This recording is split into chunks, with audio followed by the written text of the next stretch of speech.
तुम लोगों से मत डरना और मुझी से डरते रहना और मेरी आयतों के बदले थोड़ी सी कीमत न लेना। और जो अल्लाह के नाजिल फरमाए हुए अहकाम के मुताबिक हुक्म न दे तो ऐसे ही लोग काफिर हैं। और हमने उन लोगों के लिए तौरात में यह हुक्म लिख दिया था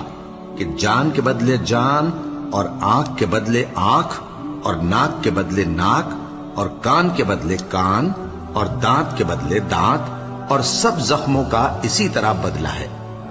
अब जो शख्स बदला मुआफ कर दे वो उसके लिए कफ्फारा होगा। और जो अल्लाह के नाजिल फरमाए हुए अहकाम के मुताबिक हुक्म न दे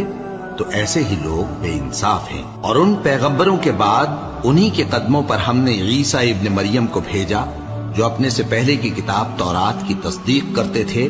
और उनको इंजील इनायत की जिसमें हिदायत और नूर है, और तौरात की जो इससे पहली किताब है तस्दीक करती है और परहेजगारों को राह बता